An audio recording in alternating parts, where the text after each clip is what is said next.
So today's conversation is going to be a little bit about depression, anxiety, suicide. Suicide rates have skyrocketed in the United States since 1999. I think it's gone up about 30%. Why do you guys think that is? I think it's so many reasons. I think it's so many reasons, but I think it all comes down to, I think people just get to a place of hopelessness. I think that when you're going through the motions of life, right, and a lot of times when we're going through the motions, we're going through the motions according to what society has said, or our parents, or our peers. So you're in a place sometimes where you're trying to attain things that's not even attainable, or things that you want to have. So when you get in a place like that, I think you find yourself comparing, right, to the life you think you should have had, the things you should have done, right? And when you don't do those things, and sometimes that's not even your purpose, right? When you don't do those things, you find yourself in a sense of hopelessness, like, what do I do next? Like, what is my next steps? And sometimes also I think that if you haven't gone through a lot of different things, you haven't built that muscle to be able to withstand certain things, so you just don't know how to proceed from where you are to where you're trying to go. I think it's lack of coping skills. Like that's a big one, right? Because when I think about how I've ever felt, and if I've ever, like, I've felt suicidal before, and I didn't know how to cope. At the only answer that I had was to, like, this is what I'm gonna do. I mean, I never did it because I was just like too afraid, but the thoughts came, and it would only be because I didn't know another way to cope with what I was dealing with. Definitely off of what you said, I think comparing can be crippling. I recently saw something posted, I think it was Kenny Burns posted something and saying, do you, and do you faithfully, and do you unapologetically, and do you in the best way that you do you, basically. Right. And it's kind of like I say that, honestly, the first thing I think of is social media. I mean, not to blame that on everything, but that's the easy way to compare yourself. You know, hey, we went to the same school. Why we not driving the same car? Why I'm not doing this? Why I'm not working here? Why I'm not doing that? But it, all in all, it could be just not your time in life. You know, it could be on the way, but you don't know. Seasons, exactly. So.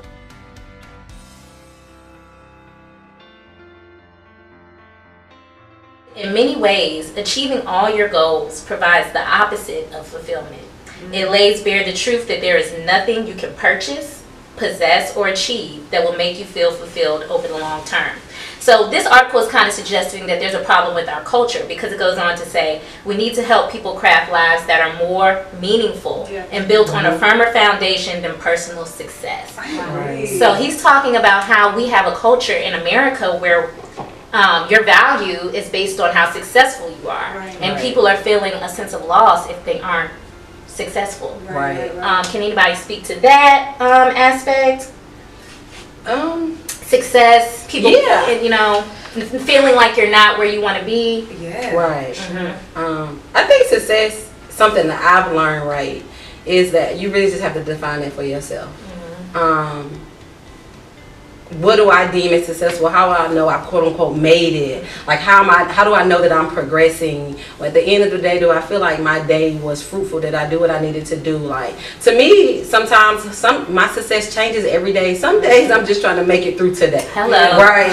So if I made it through today and I didn't break down and I didn't cry and I didn't get into a mood, and then that's a successful day. Some days I wake up with a to-do list, and if I do 5 things off of that, it's a successful day, right? I think that success is constantly changing. And also just too, with as far as success and comparing it to people, like we were talking about with social media, that highlight reel, sometimes all you see is what you think somebody else is doing or what they have, right?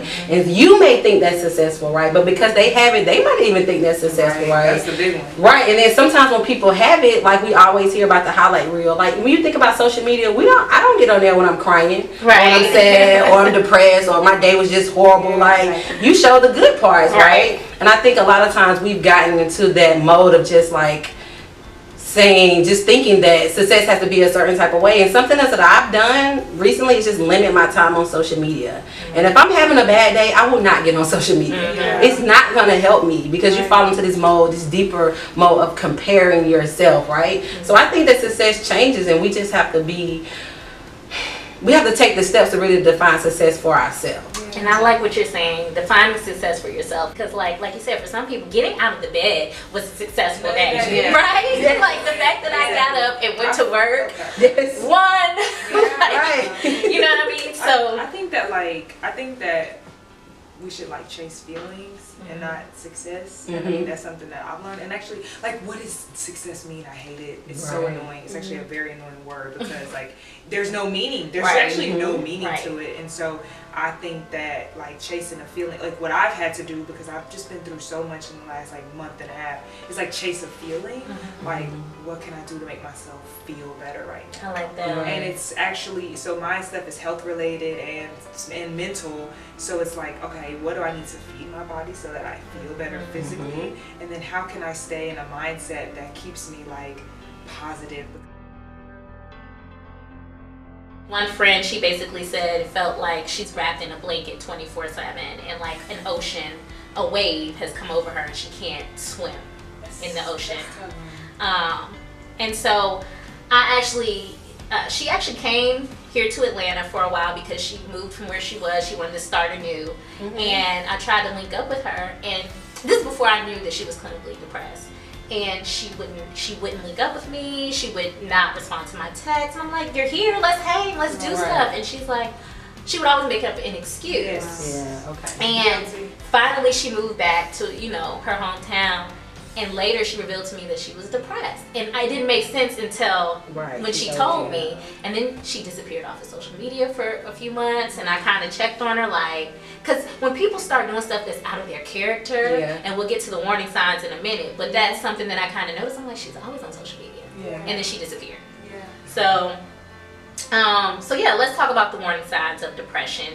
Can any of you speak to any signs off the top of your head? I do have some here, but I mean, clearly what you just said, just, you know, kind of just, if a person is always social, they're always a butterfly, they're always out, and just them, you don't hear from them, they're taken aback, they always want to be alone to themselves, they want to bury themselves, you know, just things that are just totally out of their character, you know, that can kind of equate to that sometimes. I don't think I knew until I started to come out of it that I was actually depressed. And I think like I was so negative. I was in such a pessimistic state. Like I cried so much, and like it was just so dark. Like it was all I could describe it was like a very dark time. So exactly what you guys are saying, kind of loss of interest in daily activities, loss of energy, anger or irritability. You notice that their weight changes or their appetite, they don't want to eat. Reckless behavior. If you know somebody that's like going super hard all of a sudden, and you're like, okay, you didn't drink that much before, you didn't smoke that much weed before, what's up with you?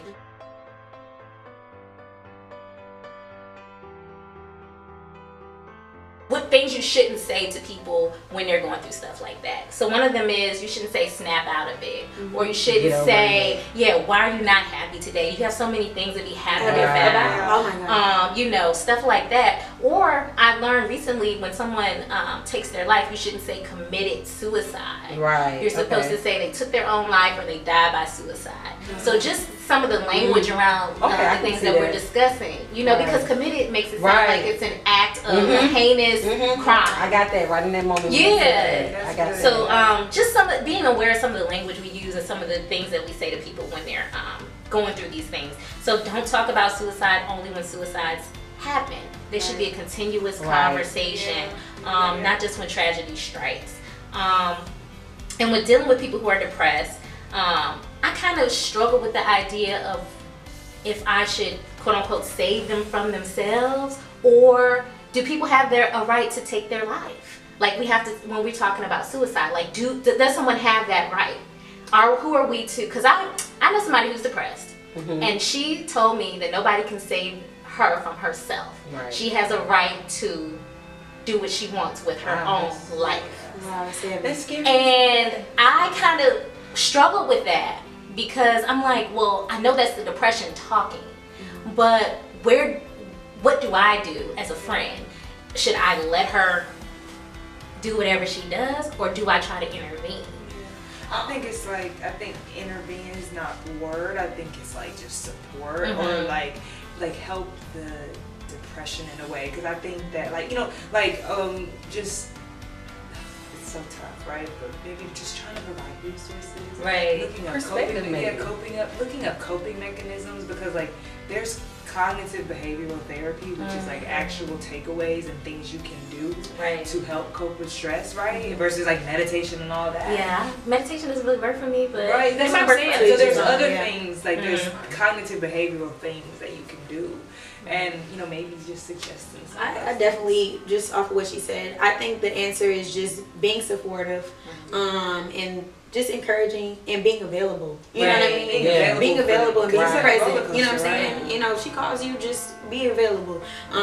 She will let you know, you know what I'm saying, when she's feeling it, to be able to reach out to her. And like you said, also, it's just like, the wrong things you should say is, you know, oh, you have this and you have that, you have all these things. What are you upset about? Oh, it could be worse, or it's just life, or whatever. You don't know what people are going through. You'll get over it. Those are not things you say. You just feed off of what they're giving you and just be encouraging is what I would say. Support is, I think that's good. And I know what I said was a little shocking, because when I was on Twitter, and when all this happened, it was a big conversation on Twitter, and I spent a lot of time on Twitter, and people were online saying, you know, we give people a right to do all this other stuff with their lives, with their bodies, but when it comes to suicide, it seems to be a different conversation. We try to step in and prevent this person from doing it. And my question was always, is that us being selfish?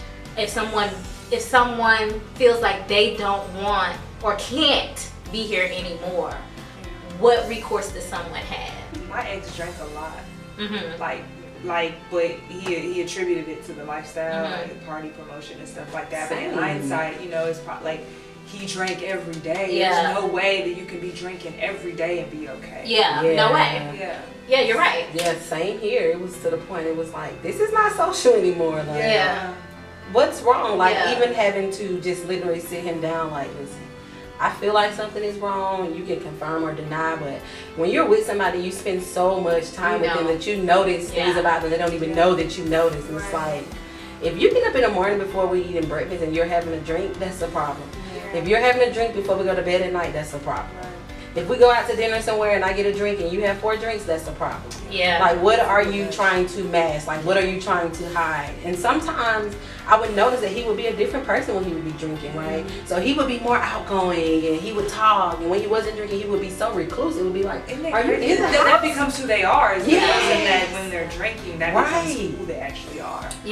And they're lashing out. You know what I mean? I mean, of course, people automatically just say something's wrong when you're lashing out, but it's really sometimes a cry for help. You know what I'm saying? If you're just reaching for things and it's just you're nitpicking about every little thing, sometimes that is a cry for help. And I think it takes people like us to we have to be aware of ourselves to then understand that that's happening in somebody. And then also too, I think what was pivotal for him, we're not together anymore, but in our relationship at the time was just, one, let him know that like, I see you, like I'm aware, but 2, like I'm here to help you and support you any way that I can. And then 3, what does that support look like to you? Like, how does that look like? What does it look like to you? How can I support you? Like, if is it too much if I ask you every couple of hours, are you okay? He would tell me like, that's nagging. That's nagging to me, and it makes me, every time you ask me, think about all the stuff that's wrong. And that was pivotal for me. Another thing I wondered for you for asking that. And not to be too girly, but to me that kind of boils back down to knowing people's love languages and how they interact and what they want. So that's a question I had too, because I always felt like I was nagging people when I asked them. I don't necessarily ask them, how's your depression today? But they know why I'm reaching out to them. Like after Kate Spade took her life, as well as Anthony Bourdain, I reached out to the friends that I knew had been struggling in that way. And because you know there's something called contagion when it comes to suicide, that if someone who's suicidal sees someone take their life, then they will do the same thing. And it just so happened that Anthony Bourdain did it in the same way that Kate Spade did. And they say you're not supposed to talk about how they took their lives, because that can cause somebody to want to do it the same way. But anywho, I reached out to my friends and they knew why I was reaching out. But I always wonder if that's kind of annoying when you're reaching out and they know why. No, I think the question is like, how are you feeling? Like, that opens the door to like really me just telling you how I'm feeling, and not really like worried about the thing. Right. How I'm feeling right now. I'm feeling good right now, bro. You know, I'm making it every day. Like that thing. And we build off that. And we build it right there. Conversation, and then so if my friend asks me that, then I ask her, and now we're getting it all out, and we're feeling better. Yeah. For a minute. And then we also don't have to dwell. You know what I'm saying? Right. Get whatever is getting release it and just go. Just keep going, right?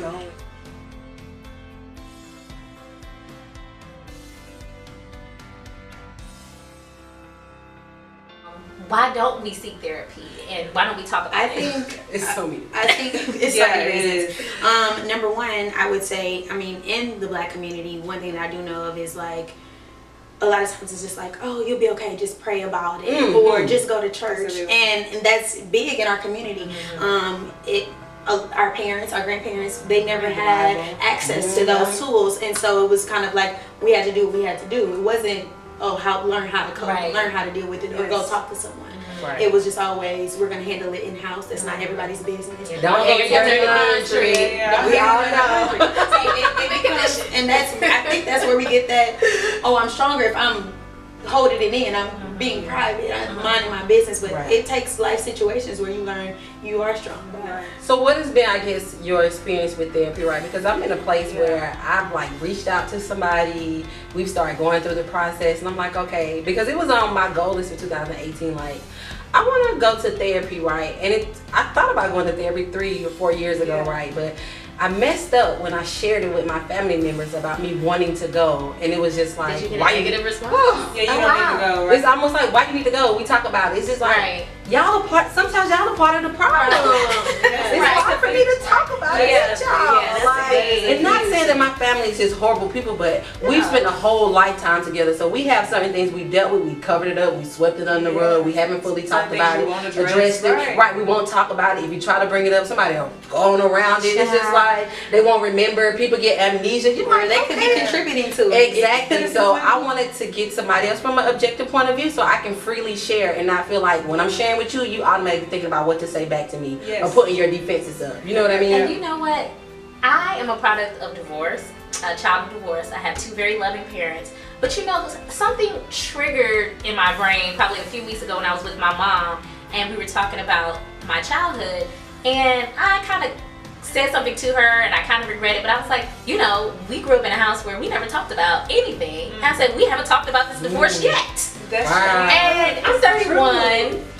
My parents got divorced when I was 13. There's nothing, I won't say there's anything they did wrong per se, but I feel like we should have talked more about it. And I don't know if I'm traumatized. Like, I don't know, you know what I'm saying?